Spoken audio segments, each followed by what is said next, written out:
안녕하세요. 네, 이번 시간은 성막에 대한 8번째 시간으로 이 번제단, 대속의 장소가 되는 이 번제단에 대해서 살펴보겠습니다.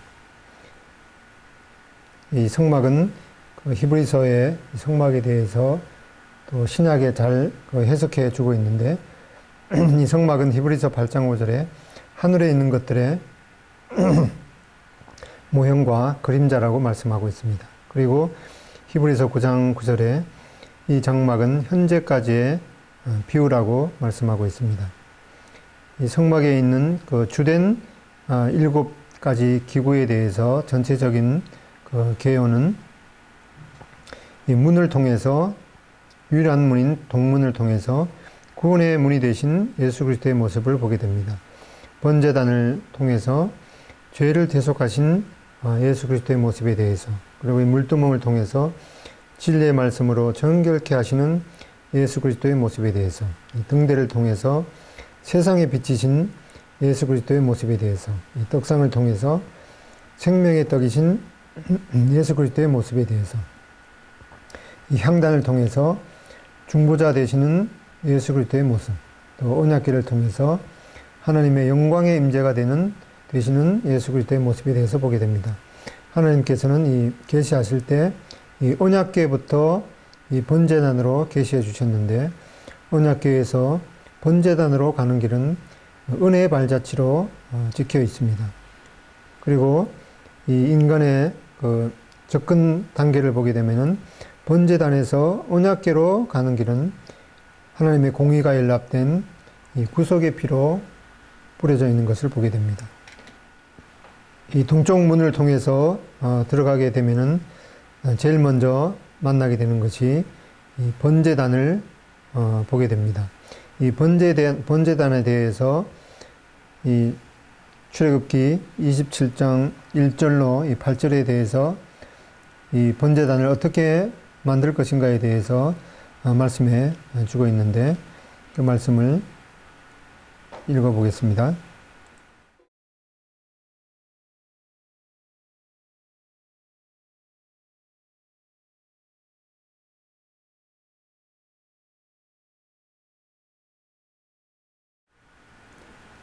네, 이 번제단을 보게 되면은, 이 말씀을 통해서 보게 되면 그 크기가 가로 세로 5규빗이니까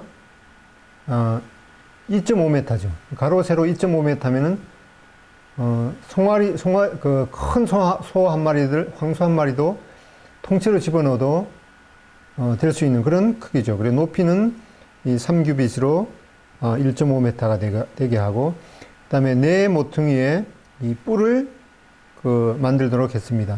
그리고 이 속이 빈 그 상자 모형으로 만들어서 중간 높이쯤에 이 그물이 오도록 했습니다. 그리고 이 번제단을 이제 옮겨야 되기 때문에, 옮겨야 되는 그런 상황이 있을 때 그것을 채로 만들어서 들고 다니도록 그 2개의 채를 만들도록 그렇게 했습니다. 이 번제단은 히브리 언어로 보면은 미즈베아흐라고 하는데, 이것은 이제 제단을 의미하고 또 희생 제물로 도살하다라는 그런 의미를 담고 있다고 그럽니다. 그래서 이 번제단은 흠없는 동물이 대속의 죽음을 당한 곳으로서 이 피는 제단과 또 속죄소에 뿌려지고, 이 살과 기름은 제단 위에서 이 태워서 드리는, 번제로 태워서 하나님께 제사 드려지는 그런 이 희생제물이 드려지는 이 죽음의 장소인 것을 보게 됩니다. 즉, 이 번제단은 우리를 위해서 희생제물로 드려진 주 예수 그리스도의 이 십자가 구속의 그림자인 것을 보게 됩니다. 특별히 이 번제단은 이 조각목은 이제 히브리 말로 이 시띠나무라고 하는데, 이 조각목이라는 것은 우리가 잘 이해하기 힘든 그런 나무인데, 이것은 이제 중국 성경을 우리가 한글로 처음에 번역을 했기 때문에 중국 한자를, 중국어를 옮기다가 보니까 이 조각목으로 이렇게 했는데, 이것은 실제로 이제 유대 광야에서 자라는 이 아카시아 종류의 나무라고 그럽니다. 이 그림에서 보듯이 이 시핀나무는 별로 이 목재로 쓰기에 합당치 않는 그런 볼품 없는 광야에 흔히 나는 볼품 없이 버려진 나무인 것을 보게 됩니다. 이 번제단을 특별히 조각목으로 만들어서 나무에다가 이제 청동으로 입혀서 이 번제단을 만들도록 했습니다. 이 번제단을 만든 이 조각목 재료를 보게 되면은 이 이사야서 53장 2절에 이 주님에 대해서 말씀하고 있는 대로 그는 주 앞에서 자라나기를 연한 순 같고 마른 땅에서 나온 뿌리 같아서 고운 모양도 없고 풍채도 없은즉 우리가 보기에 흠모할 만한 아름다운 것이 없도다. 이 유대 광야에서 자라는 이 조각목처럼 주님께서 사람이 겉으로 보기에 주님의 인성의 모습을 보면은 연한 순 같고 마른 땅에서 나온 이 뿌리 같아서 고운 모양도 없고 풍채도 없은즉 사람들이 그 겉모습을 보고 흠모할 만한 그런 아름다운 모습이 없는 그런 주님의 겉모습을 보게 됩니다. 이 번제단은 아까 우리가 살펴본 말씀대로 속이 빈 상자 모양으로 만들어서 중간쯤에 이 그물이 오도록 했습니다. 그리고 이동용체인 이 긴 장대 같은 그런 채를 시띠나무로 만들어서 또 역시 노수로 입히도록 했습니다. 특별히 요한일서 2장 2절에 보면은 저는 우리 죄를 위한 화목 제물이니 우리만 위할 뿐 아니요 온 세상의 죄를 위하심이라. 이 사방에 또 뿔을 내게 한 그런 모습을 보게 됩니다. 이 번제단의 크기는 아까 우리가 말씀을 살펴본 대로 이 가로 세로 5규빗, 높이가 3규빗 되는 가로가 이제 2.5m, 또 세로 2.5m, 높이가 1.5m 되는 그런 성막의 주된 기구 중에서 가장 크기가 큰 그런 기구입니다. 마가복음 10장 45절에도 보면은 인자의 온 곳은 섬김을 받으려 함이 아니라 도리어 섬기려 하고 자기 목숨을 많은 사람의 대성물로 주려 함이니라고 말씀하셨습니다. 특별히 이 번제단을 통해서 이 그리스도의 대속의 죽으심과 또한 뿐만 아니라 이 부활의 모습도 담겨 있는 것을 보게 되는데, 이 번제단은 유대 광야에서 자라는 이 시띠나무, 즉 조각목으로 만들어서 그 나무에다가 놋을 입혀서 만들었습니다. 이 시띠나무는 우리가 아까 살펴본 대로 이 그리스도의 겉으로 보기에 흠모할 만한 것이 없는 그런 인성을 나타내주고 있습니다. 그 당시에는 이 청동 기술이 발달했기 때문에 단순한 이 구리가 아니라 이 합금 형태로 청동으로 이 시띠나무로 만든 제단에 이 청동을 입혔는데, 이 청동은 이 철보다도 녹는 온도가 높아서 이 섭씨 1000도에도 녹지 않는 성질이 있다고 합니다. 그래서 이 청동을 입힌 이 번제단은 비록 그 내부에 이 나무가 있지만은 이 번제단은 계속되는 불에도 녹지 않고 이 청동으로 입혀진 이 시띠나무는 타지 않고 이 보호가 되었습니다. 이러한 모습에서 주 예수 그리스도께서는 우리 대신 이 무서운 하나님의 심판을 받으셨지만 결코 이 대속의 죽음으로만 끝난 것이 아니고 이 주님은 사망을 이기시고 부활하신 그런 그림자를 보게 됩니다.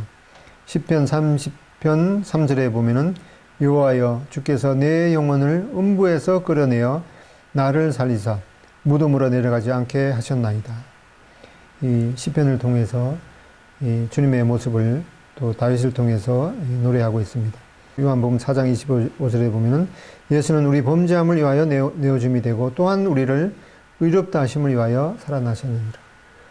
우리를 구원하신 주님의 그 모습 중에서 우리를 위해서 대속의 죽음을 죽으신 것, 또한 우리를 위해서 다시 부활하신 이 두 가지 면들을 우리는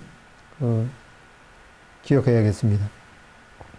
이 번제단 그 뿔의 용도와 그 의미를 보게 되면, 특별히 이 번제단 그 사방에 네 기퉁 위에 뿔을 만들도록 했는데, 이 뿔은 희생제물을 제단에 붙들어 매기 위해서 사용되었던 것을 보게 됩니다.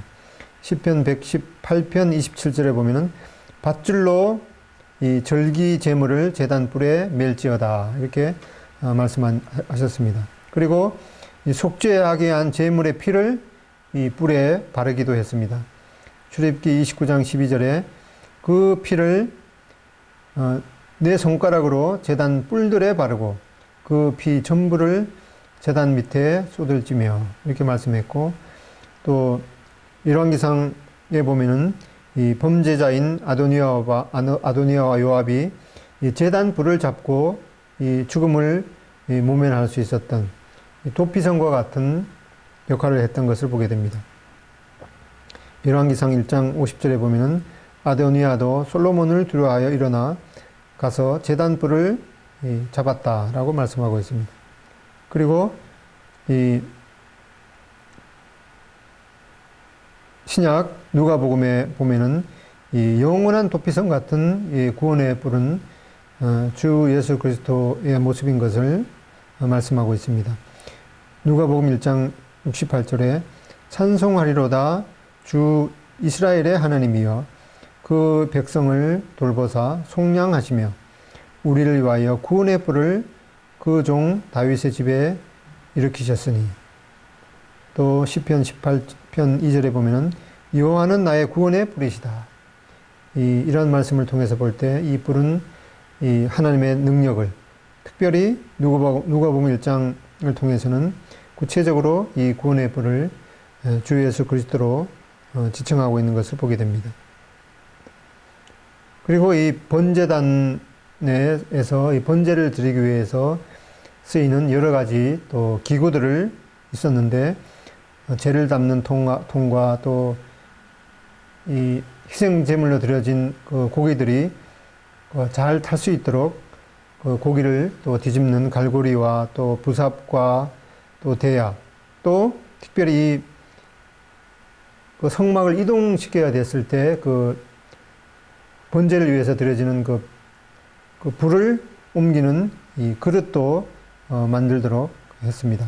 출애굽기 27장 3절에 보면은 재를 담는 통과 부삽과 대야와 고기 갈고리와 불 옮기는 그릇을 만들되 단의 그릇을 다 노스로 만들지며, 이 뜰에서 사용되는 이 번제단과 또 번제단을 위한 보조 기구들, 이런 것들을 다 이 노스로 만들도록 말씀하셨습니다.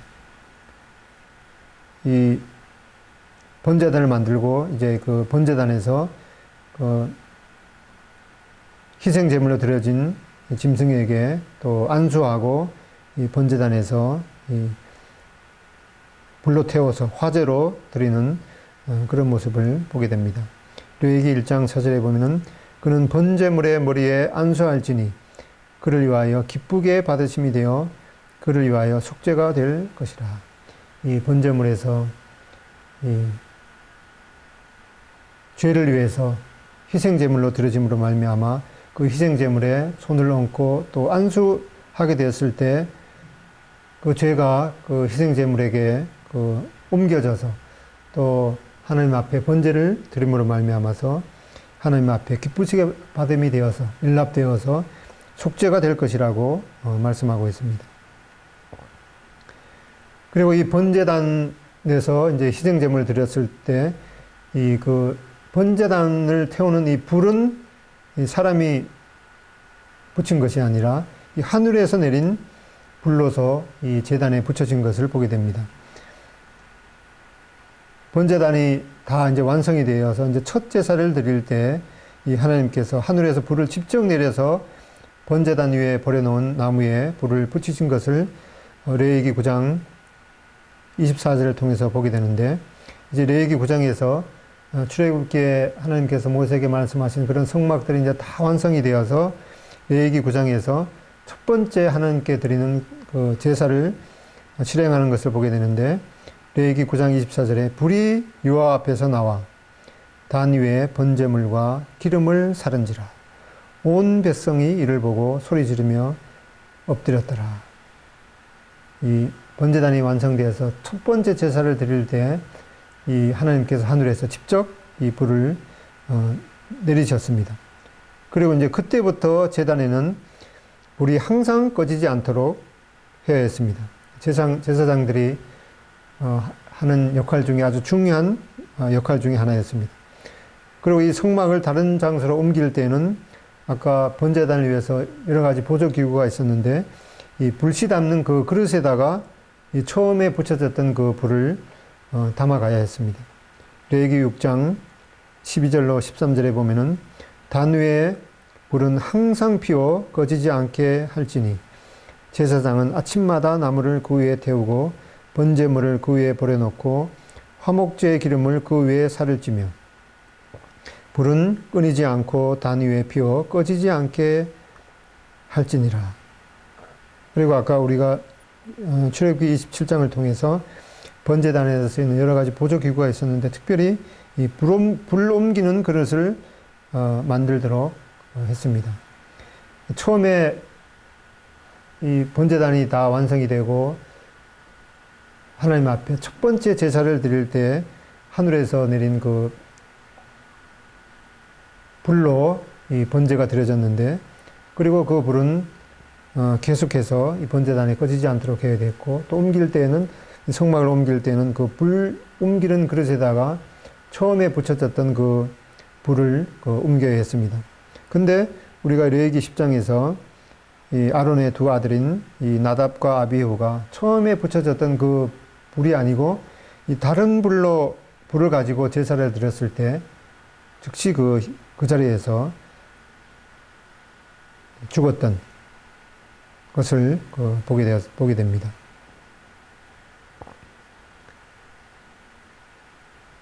이렇게 하나님께서 말씀하신 그대로, 그 방법대로 이제 번제단에서 이 화재로 불로 태워서 이 제사를 드려지는 그런 모습을 보게 됩니다.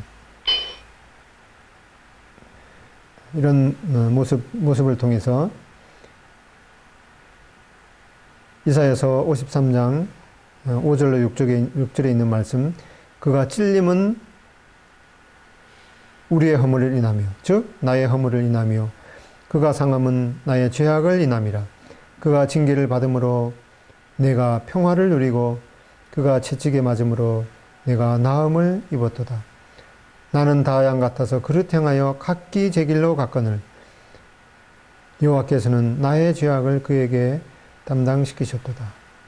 이렇게 이 성막에서 이 희생제물로 드려지는 그런 제사를 통해서 사람의 죄가 이 하나님 앞에서 속죄가 되었는데, 바로 이러한 그림자를 통해서 주님께서 우리 대신 징계를 받으시고 또 채찍에 맞으시고 또 가시멜관을 쓰시고 십자가에서 대속의 죽음을 당하신 그런 그림자를 이 번제단을 통해서 보게 됩니다.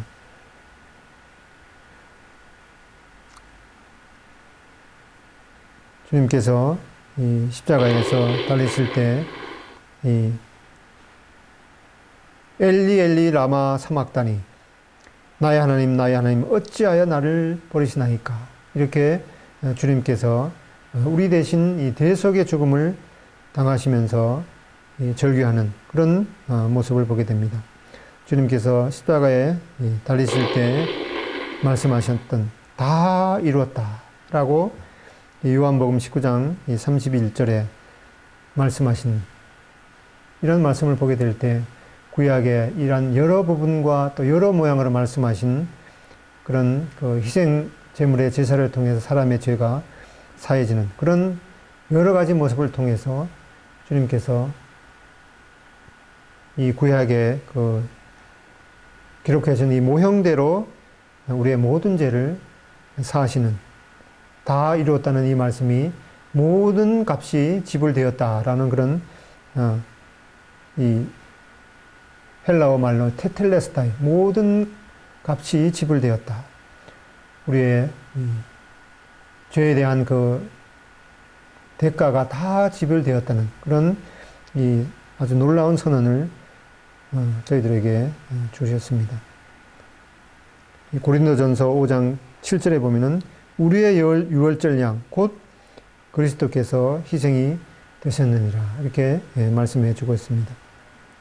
이제 이 번제단을 통해서 죄가 이 사함을 받은 우리가 에베소서 1장 7절에 있는 말씀대로 우리가 그리스도 안에서 그의 은혜의 풍성함을 따라 그의 피로 말미암아 구속 곧 죄사함을 받았으니 라고 말씀해 주고 있습니다.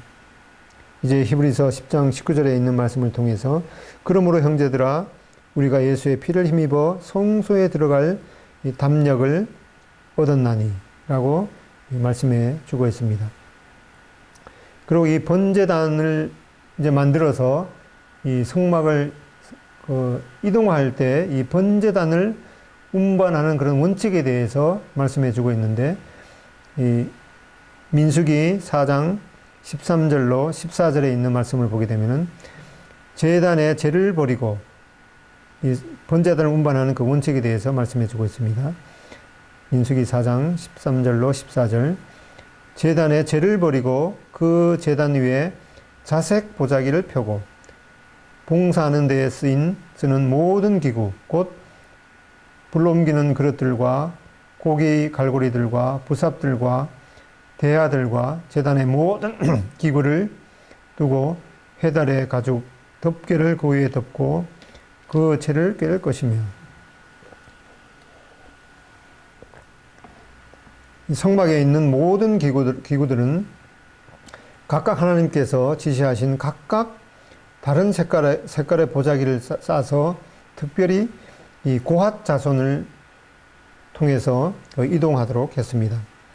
이 번제단을 운반하는 그 원칙을 순서대로 보면은 첫 번째, 먼저 단에 있는 재를, 그 번제단에 있는 재를 버리고 청소를 하게 됩니다.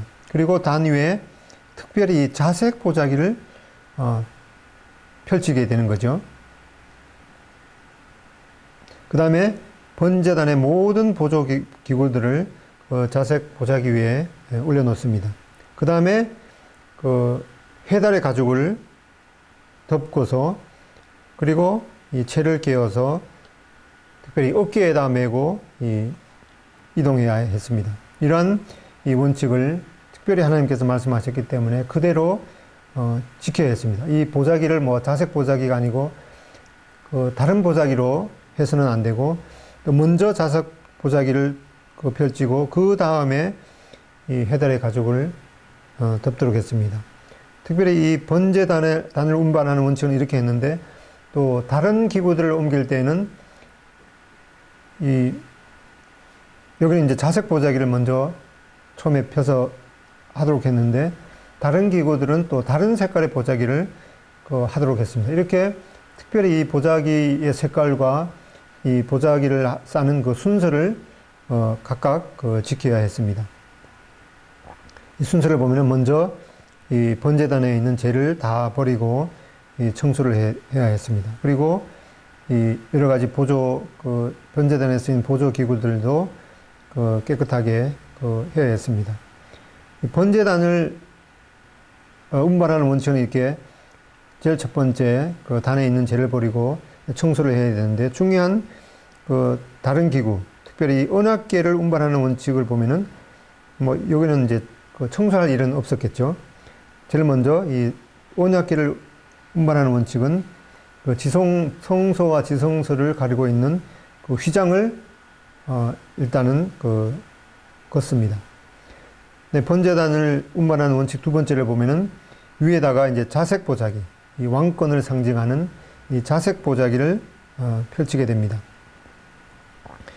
이 C.H. 맥킨토시라는 그 아주 그 유명한 분이 말씀하기를 이 자색 보자기에 덮인 번제단은 죄를 위하여 고난받으시며 결국에는 이 왕의 호를 취하시게 되는 왕 대신 그리스도를 예표한다라고 말씀하고 있습니다.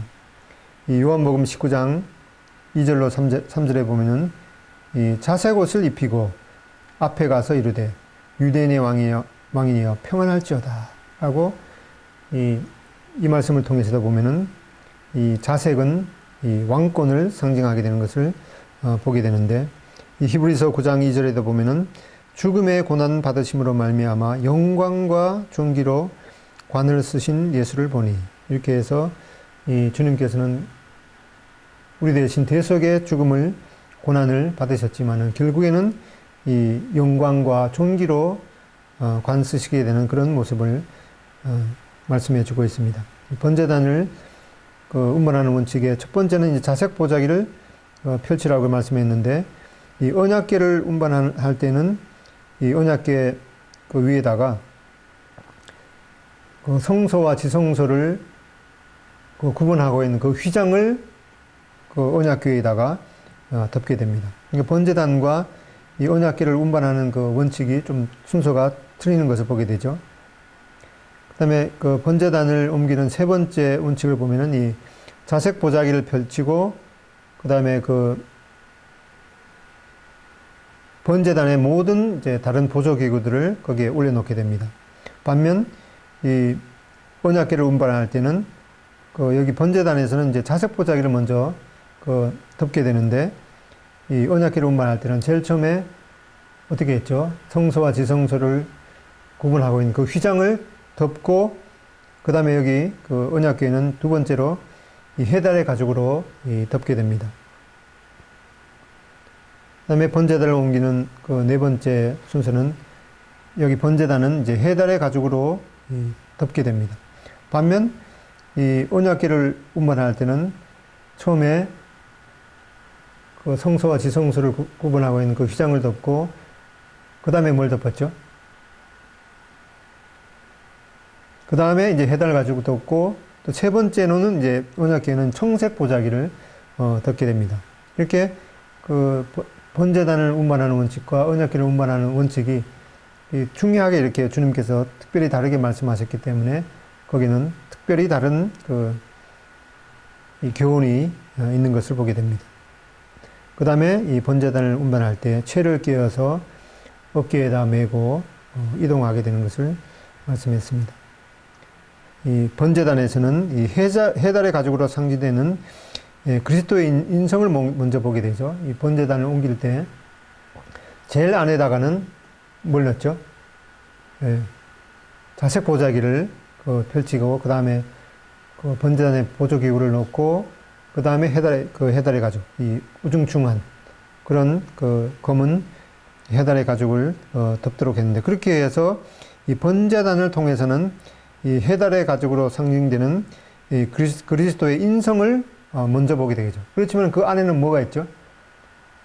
올라서 있죠. 자색 왕권을 상징하는 이 자색 보자기가 쌓여있죠. 그래서 이 번제단을 통해서는 겉으로는 이 볼품없는 이 해달의 가죽으로 상징되는 주님의 볼품없는 그런 인성을 보게 되는데 사실은 그 안에는 이 자색 보자기, 주님의 이 왕 대신 왕권을 감춰져 있는 것을 보게 됩니다.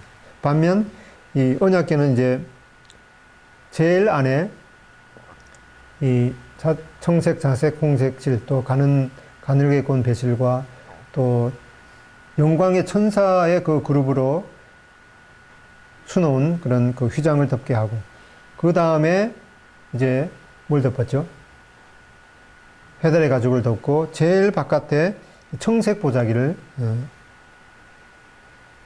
덮었죠. 그래서 이 언약궤를 통해서는 겉으로 보게 될 때는 이 청색 보자기, 이 하늘의 색깔이죠. 이 그리스도의 이 언약궤를 통해서는 그리스도의 신성을 먼저 보게 되지만은 또 그 제일 안쪽에는 또 제일 안쪽은 아니죠. 그 안쪽에는 이제 해달의 가지고 있고 맨 안쪽에는 이 청색, 자색, 홍색실, 그리고 이 그룹들로 수놓아진 그런 휘장의 모습을 보게 되는데, 이 언약궤에서는 청색으로 상징되는 그리스도의 신성을 먼저 보게 되고, 그 안에 이 해달의 가죽으로 상징되는 주님의 인성이 감춰져 있는 이런 아주 조화로운 모습을 보게 됩니다. 이 번제단에 드려진 이 제물과 또 나 자신과 무슨 관계가 있는가? 하나님 앞에서 죄를 사함받는 유일한 길은 이 하나님께서 지정하신 이 흠없는 동물을 제단에 이 번제로 드리고, 또 그 피를 제단에 뿌리고 또한 속죄소에 뿌림으로 하나님께서 그 제물을 연락하셨다는, 또 기쁘게 받으셨다는 그런 증표가 있어야만 했습니다. 그래서 그리스도께서 이 나의 죄를 대신해서 십자가에서 대속의 죽으심을 당한 것 외에 나의 어떠한 행위로도 나의 죄가 사함을 받지 못한다는 것을 깨닫고, 이 그리스도께서 흘리신 고귀한 그 생명의 고귀한 희생의 피를 믿음으로 받아들인 적이 있는가, 우리가 생각해 봐야겠습니다. 그래서 이 번제단을 통해서 그리스도의 대속의 피를 의뢰하는 믿음이 없이는 결코 이 하나님 앞에 나아갈 수 없다는 것을 배우게 됩니다. 이 히브리서 9장 22절에 있는 말씀대로 율법을 조차 거의 모든 물건이 피로써 정결케 하나니 피 흘림이 없은즉 죄사함이 없느니라. 하나님 앞에 하나님의 임재가 있는 이 언약궤로 우리가 들어가기 위해서 이 번제단을 통해서 하나님께서 이 구약의 그 모형대로 희생제물을 통해서 사람의 죄를 사함받았듯이 우리 주님께서 우리의 죄를 위해서 대속의 죽음을 당하신 그것을 믿는 외에는 나의 어떠한 행위로도 이 하나님께서 연락하지 아니하신다는 그런 이 엄연한 진리를 우리가 이 번제단을 통해서 배우게 됩니다.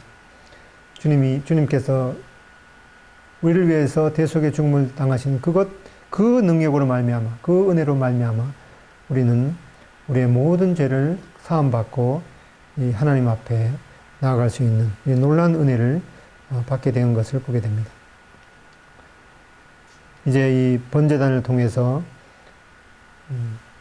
그 당시에 그 희생제물을 통해서 우리의 죄가 용서되는, 우리의 죄가 대속되는 그런 그 그림자를 봤는데, 이 주님께서 바로 그런 그림자의 실체가 되셔서 십자가에서 우리 대신 또 나 대신 대속의 죽음을 당하시고 우리에게 영원한 생명을 은혜의 선물로 주신 놀라운 사실을 보게 됩니다. 이렇게 해서 이 하나님께서 모세를 통해서 이 번제단을 만들도록 명령하셨는데, 그 명령에 어떻게 순종하였는지 출애굽기 38장 1절로 7절을 통해서 보게 되겠습니다. 읽어보겠습니다. 출애굽기 38장 1절로 7절.